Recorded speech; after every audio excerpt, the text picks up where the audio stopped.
ભાવનગર શહેરના નિષ્કલંક મહાદેવના સાનિધ્યમાં શિવરાત્રી નિમિત્તે હજારોની સંખ્યામાં લોકો ઉમટી પડ્યા હતા। ભાવનગર શહેરના નિષ્કલંક મહાદેવના સાનિધ્યમાં કોળિયાક ખાતે મહાશિવરાત્રિના પવિત્ર દિવસે શ્રદ્ધાળુઓ દ્વારા નિષ્કલંક મહાદેવ સ્થાપિત પાંચે શિવલિંગનું જળાભિષેક અને વિશેષ પૂજન કરવામાં આવ્યું હતું।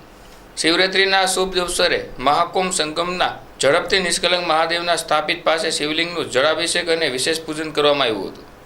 નિષ્કલંક મહાદેવના સાનિધ્યમાં કોળિયાક ખાતે શિવરાત્રી નિમિત્તે મોટી સંખ્યામાં ભક્તજનોએ દર્શનનો વહાલો લીધો હતો અને સમૂહ સ્નાન કર્યું। જ્યારે પૌરાણિક કથા મુજબ 5 પાંડવોએ સ્થાપન કરેલ શિવલિંગ અને સમૂહ સ્નાનની તેઓ નિષ્કલંક થયા હતા, જે આજે ભાવનગર ગુજરાત જ નહીં પરંતુ દક્ષિણ ભારત સહિત સમસ્ત દેશ દુનિયાથી લોકો આ સમુદ્ર સ્નાન કરીને નિષ્કલંક મહાદેવના દર્શન કરી નિષ્કલંક થતા હોય છે। કોઈપણ મહાપાપનું પ્રાયશ્ચિત નિષ્કલંક મહાદેવના દર્શન કરીને પૂર્ણ ફળ મેળવે છે, જેમાં મોટી સંખ્યામાં શ્રદ્ધાળુઓ ઉમટી પડ્યા હતા અને દર્શનનો લાભ લીધો હતો। જ્યારે નિષ્કલંક મહાદેવ મંદિરના સાનિધ્ય નજીક આવેલ સાનવી રિસોર્ટ દ્વારા શ્રદ્ધાળુઓ માટે વરિયાળી શરબતનું વિતરણ કરવામાં આવ્યું હતું, જેમાં મોટી સંખ્યામાં શ્રદ્ધાળુઓએ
બાપુ મને